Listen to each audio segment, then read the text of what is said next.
नमस्कार दोस्तों, कैसे हैं आप। आज हम राजस्थान का ही मध्य पाषाणिक स्थल उनके बारे में जानेंगे। हमने जो पहली क्लास की थी उसमें हमने राजस्थान के पुरातात्विक स्थलों के बारे में जाना था। पुरातात्विक स्रोत किसे कहते हैं इसके बारे में जाना था। पुरातात्विक स्रोत कौन सी संस्था बनाती है जिसे हम भारतीय पुरातात्विक सर्वेक्षण कहते हैं उसके बारे में जाना था।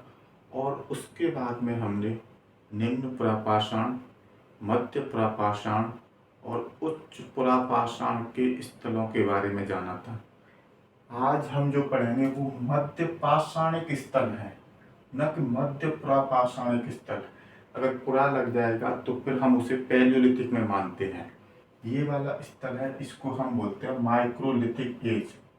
माइक्रोलिथिक एज क्यों कहते हैं? इस समय जो मानव था तो जो पत्थरों के औजार बनाए जाते थे उसमें केवल दो चीज़ें इस समय बदलाव में आई। पहला क्या आया कि जो पुरापाषाणिक समय के जो औजार थे और मध्य पाषाणिक समय के जो औजार थे उसका आकार इस समय छोटा हो गया। दूसरा, जो जिससे औजार बनाए जाते थे वो पदार्थ भी क्या हो गया, चेंज हो गया। इस समय क्वार्टजाइट के औजार बनाए जाते थे और पुरापाषाणिक समय में जो हमने अंतिम क्लास में किया था उसमें मुख्यतः चर्ट, जैस्पर, प्लिंथ इन पदार्थों के औजार बनाए जाते थे। अब हम इससे प्रारंभ करते हैं। राजस्थान के मध्य पाषाणिक स्थल मुख्यतः तीन हैं जिसको मैंने लिखा है BST। BST का मतलब है ये शॉर्ट ट्रिक है, बागोर, सोजत और तिलवाड़ा। अगर हम सबसे पहले बागोर के बारे में देखें तो बागोर कहाँ पर है? बागोर भीलवाड़ा में कोठारी नदी के किनारे, कोठारी नदी जो कि बनास की सहायक नदी है उसके किनारे स्थित संस्कृति है। यहाँ पर महासती टीले पर BN मिश्र हुए। BN मिश्र दक्कन पुणे कॉलेज से संबंधित थे जिन्होंने 1967 से 69 तक यहाँ पर उत्खनन किया और इनका उपयोग, इनका सहयोग BN मिश्र का L लेसलिक द्वारा किया गया। इस प्रकार हम कह सकते हैं कि बागोर के उत्खनन में किस किस का सहयोग रहा? BN मिश्र का और L लेसलिक महोदय का। ठीक है।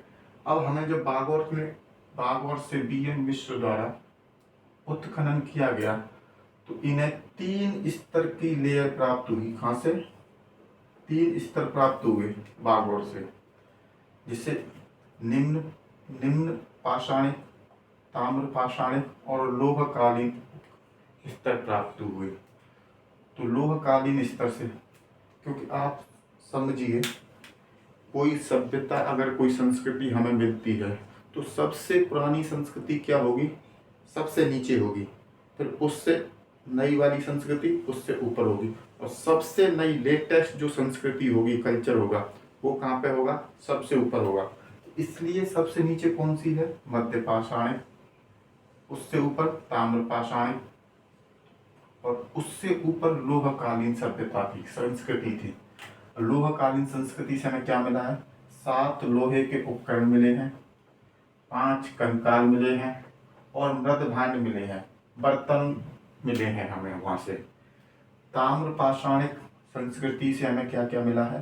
5 तांबे के जो ताम्र के उपकरण बनाए जाते थे वो मिले हैं, मृद भांड मिले हैं। यहाँ से हमें 2 चीज़ें मिली हैं। मध्य पाषाणिक संस्कृति से हमें मुख्यतः क्या मिले हैं? पशुओं के कंकाल मिले हैं। पशुओं का पालन किया जाता था, इसलिए बागोर को पशुपालन का सबसे प्राचीनतम स्थान कहा जाता है। 14 प्रकार की कृषि के प्रमाण मिले हैं। यहाँ पर कृषि की जाती थी, 14 प्रकार की कृषियाँ मिली हैं हमें।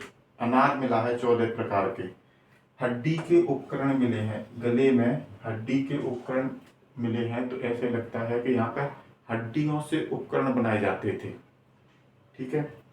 और अन्य प्रमाण को देखें हम बागोर के, तो उसमें है पत्थर के फर्श, जो हम घरों में फर्श करते हैं, वो यहाँ पे जो आवास मिले हैं, आवास हमें मिला है, तो आवास में हमें क्या मिला है, पत्थर के फर्श हो रखा है नीचे आवास में, सिलबट्टा मिला है, आटा चक्की मिली है, क्योंकि 14 प्रकार की जो कृषि मिली है। तो खाने के लिए इस समय मानव कुछ न कुछ उपयोग में लाता था। अब जंगली पदार्थों पर निर्भरता थोड़ी कम हो रही है, स्थायी जीवन हुआ है, इसलिए बागौर में स्थायी जीवन की शुरुआत मानी जाती है। बागौर में स्थायी जीवन की शुरुआत मानी जाती है। क्यों? क्योंकि हमें यहाँ मृद भांड मिले हैं, यहाँ भी मृद भांड मिले हैं।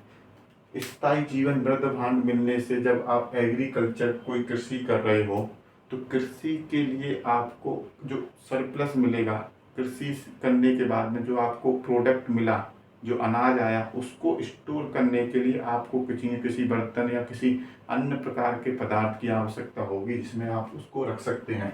इसलिए क्या किया गया, यहाँ पर मृद भांड प्राप्त किए गए हैं। अगर मृद भांड मिल रहे हैं तो इसका मतलब आप कृषि करोगे, तो कृषि के लिए आपको एक स्थान पर स्थायी रूप से रहना पड़ेगा। क्योंकि आप जैसे बाकी समय में जब हमने पढ़ा था अंतिम, पुरा पाषाणिक समय में मनुष्य शिकार और घुमंतु जीवन में था, शिकार कर और घूमता रहता था, जंगली पदार्थों पर निर्भर होता था। लेकिन जब आप कृषि करोगे तो आप कृषि को करने के लिए आपको एक ही स्थान पर रहना पड़ेगा, अन्यथा क्या होगा, लगातार उसको पानी देना पड़ेगा, नहीं तो सूख जाएगा। दूसरी क्या है कि अगर आप वहाँ पर कृषि के पास ही आवास ले बनाकर नहीं रहेंगे तो जंगली जानवर उसे क्या करते हैं, खराब कर सकते हैं। इसलिए यहाँ पर क्या है, स्थायी जीवन की शुरुआत कहाँ से मानी जाती है, वो हमें बागौर से मानी जाती है। पशुओं का पालन भी करता था साथ में, इसलिए हम यहाँ पे मानते हैं कि प्राचीनतम पशुपालन का प्रमाण अगर हमें कहीं मिलता है तो वो कहाँ से मिलता है, बागौर से। दूसरा हमारा क्या है, सोजत, बागौर हो गया हमारा। दूसरा हमारा है सोजत। सोजत कहाँ पर है, सोजत पाली जिले में स्थित सब संस्कृति है।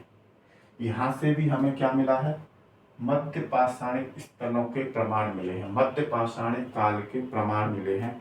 बस हमको यही याद रखना है, सोजत कहाँ पर है, पाली। तीसरा हमारा जो स्थान है मध्य पाषाणिक स्थल का, वो है तिलवाड़ा। तिलवाड़ा कहाँ पर है, तिलवाड़ा हमारे बाड़मेर में लूणी नदी क्षेत्र में, बालोतरा क्षेत्र में था। ये कहाँ पे था, बाड़मेर में, लूणी नदी क्षेत्र जो बाड़मेर में रहती है, बालोतरा क्षेत्र में स्थित था।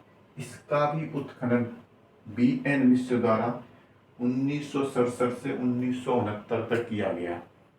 जब जिस समय उन्होंने बागौर की उत्खनन किया, उसी समय इसका उत्खनन किया गया, इसके बारे में जानकारी इकट्ठा की गई। प्रमाण जो हमें यहाँ से मिले हैं, पशुपालन के प्रमाण मिले हैं, आवास के प्रमाण मिले, 5 आवास मिले हैं हमें यहाँ से। अग्निकुंड मिला है, अग्निकुंड मतलब राख का ढेर, से अग्निकुंड मिला है, बहुत बड़ा राख का ढेर मिला है। मानव और पशुओं की अस्थियों की राख मिली है यहाँ से हमें, यहाँ पे मानव और पशुओं की अस्थियों की राख का ढेर मिला है। तो ये मुख्यतः यहाँ से हम देखा जाए तो सिलबट्टे भी मिले हुए हैं, सिलबट्टा मिला है, सील खड़ी मिली है। आप सिलबट्टा ही लिखिए, सिलबट्टे के भी प्रमाण मिले, सिलबट्टा मिला है हमें, जो हम गांव में, जैसे आप जो भी लोग गांव से हैं अधिकतर, तो वो जानते होंगे सिलबट्टा किस लिए, जो हम चटनी या जो भी कुछ बनाते हैं तो उसके लिए काम आते हैं, तो सिलबट्टा मिला है। ये प्रमाण थे हमारे मध्य पाषाणिक स्थल जो राजस्थान में। क्या थे, कहाँ के थे ये थे राजस्थान के।